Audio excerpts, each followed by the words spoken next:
ایک شخص نے کلمہ پڑھا تھا ہندوستان میں اور امریکہ نے اس پہ پابندیاں لگائیں.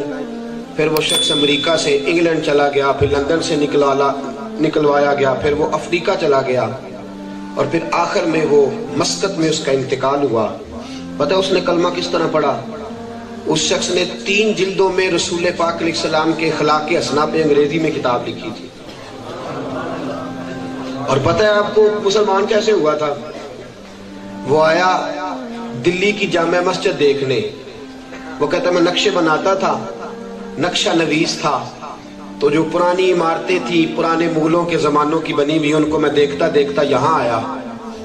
دلی کی مسجد میں داخل ہوا, کیمرہ میرے پاس تھا تو میں نے دیکھا ایک فقیر بیٹھا ہے, ٹانگوں سے معذور ہے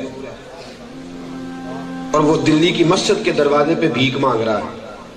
وہ شخص کہتا ہے میں نے جیب سے بٹوا نکالا اور $1 نکال کے اس فقیر کو تھمایا, پینٹ میں ڈالنے لگا بٹوا تو بٹوا میرا گر گیا. میں اندر گیا, مسجد کے سارے دروازے دیکھے اور جہاں سے مجھے جو چیزیں چاہیے تھی ان کی میں نے فوٹوز بنائی اور میں چلا گیا کسی اور دروازے. اب وہ فقیر نے بٹوا اٹھایا اور اٹھا کے وہ ٹٹولنے لگا کہ وہ شخص کدھر گیا جس کا بٹوا گرا. کہتا ڈھونڈتا رہا لیکن ملا نہ, کسی اور دروازے سے گزر گیا. وہ شخص کہتا 6 مہینے کے بعد میں دوبارہ پھر مسجد میں کچھ تصویریں اور لینے کی ضرورت پڑ گئی. پھر آیا تو فقیر دروازے پہ بیٹھا ہے. جب میں نے اندر قدم رکھا تو جھٹ سے اس نے کہا مجھے جانتا بھی نہیں. ترجمان میرے ساتھ تھا, کہنے لگا صاحب جی بٹوا گر گیا تھا, پیسے تو پورے کر لو. وہ شخص کہتا ہے میں نے اس شخص کی حالت دیکھی اور پھر میں نے بٹوا کھولا, $1 پورے. دامان نے توکل کی یہ خوبی ہے کہ اس پر پیوند لگے ہوتے ہیں پر دھبے نہیں ہوتے. ہم بے وقار نہیں باوقار نبی کے غلام ہیں. بھوکا مرتے ہیں پر کسی کے حق پہ ڈاکہ نہیں ڈالتے. کریم رسول کے ماننے والے غلام نے بٹوا دیا. انگریز کہتا میں نے پینٹ سمیٹی, ٹانگیں کانپ رہی تھی, میں اس کے سامنے گھٹنوں کے بل بیٹھ گیا. میں نے کہا یار تو $2 مانگتا ہے سارا دن, تیرے ہاتھ ہزاروں $, آئے تھے, $1 بھی کم نہیں. تو نے کیوں نہیں استعمال کیا اور پھر تو نے چرائے بھی نہیں, گرے پڑے ملے ہیں. تو فقیر اس انگریز سے کہتا ہے دل میرا کیا تھا میں کھا لوں, پر پھر میرے دل میں خیال آیا تو عیسیٰ کا ماننے والا, میں تو محمد کا غلام ہوں صلی اللہ علیہ وسلم. تو جناب عیسیٰ کا ماننے والا ہے, میں تو کالی زلفوں والے کا نوکر ہوں. کہیں ایسا نہ ہو قیامت کے دن تو اپنے رسول کے پاس جائے اور جا کے کہے کہ آپ کی امت نے میرے امتی کے پیسے دبا لیے تھے اور تیرا رسول تیرا دامن تھام کے میرے نبی کے پاس آئے, مجھے ساری زندگی بھوکا مرنا منظور ہے پر میرے رسول کے بابت کوئی بات کر جائے یہ میں منظور نہیں کرتا. وہ کہتا میں کافر تھا, کلیجے میں کافر کا دل تھا, کبھی نہ رویا تھا, لیکن رسول کے غلام کی بات سن کے میں رویا. میں نے کہا جس نبی کے امتی فقیر ہوں تو باوقار ہوتے ہیں, وہ رسول کتنی عزت والا ہوگا. پڑھاؤ کلمہ میں بھی غلام بن جاتا. دوستو یہ کردار ہے مسلمانوں کا. یاد رکھو تیرا اور میرا کردار رکاوٹ ہے. تقریروں سے انقلاب نہیں آتا, کردار سے انقلاب آتا ہے. ہم لوگ تو الجھ گئے ہیں, ہم وہاں جاتے. دیکھو جب تک ہم رسول اللہ کے سچے غلام نہیں بنتے اور لوگوں کو نبی پاک کے قدموں تک لے کے نہیں آتے, دین کا پھریرا بلند نہیں ہوگا. یہ کارٹون امت لخت لخت ہے, ساری امت. افغانستان کی بچیاں کٹ گئی, ہم آرام سے رہے.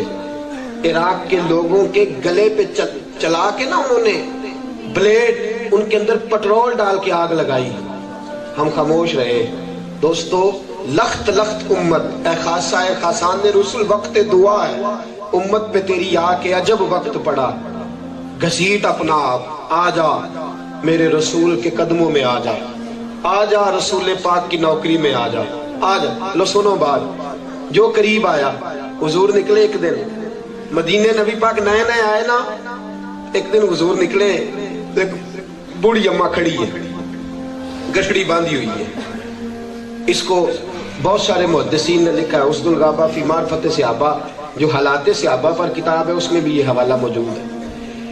بوڑھی اماں نے گٹھڑی باندھ کے رکھی ہے مدینے کی گلی میں. حضور علیہ الصلوۃ والسلام تشریف لائے تو حضور نے مسکرا کے فرمایا بڑی بھی کیا بات ہے یہاں کھڑی ہو.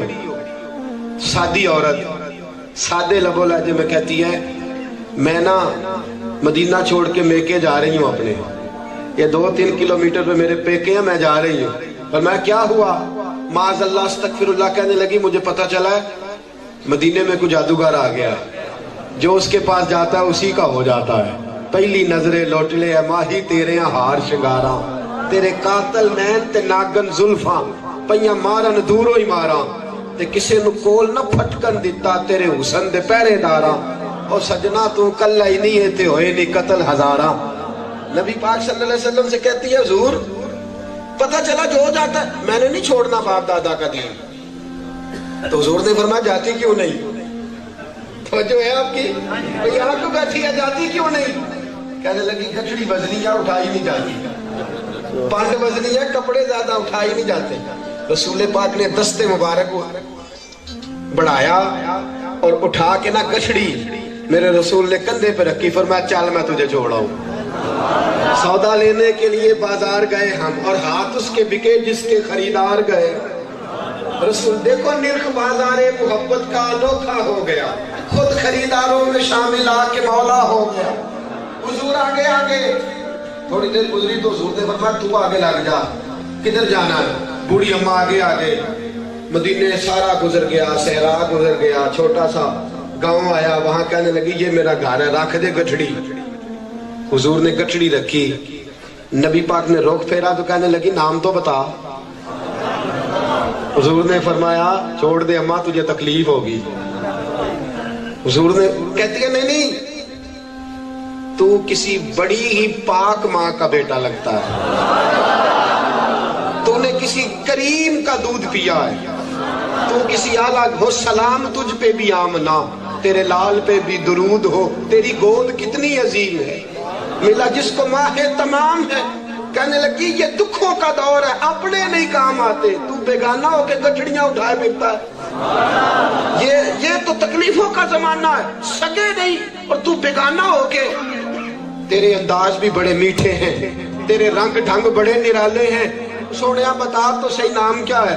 حضور نے فرمایا ماں کام سے غرض ہے نا تیرا کام ہو گیا, نام کو چھوڑ.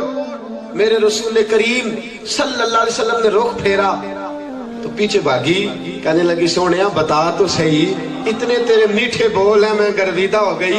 اور کریمہ بول تو صحیح نام کیا ہے کون؟ حضور نے فرمایا اماں میں وہی ہوں جس سے ڈر کے تو بھاگ رہی ہے, میں وہی ہوں جس سے ڈر کے تو بھاگ رہی ہے. ماں پیچھے گئی اٹھا کے نہ گٹھڑی تو زور سے پھر اپنے کندھے پہ پھینکی.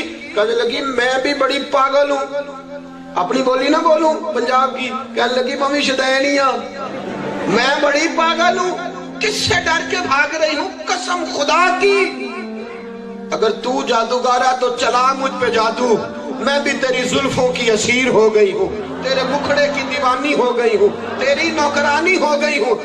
آج سے میں بھی آمنہ کی نوکر اور فاطمہ کی کنیز بن کے گزارا کروں.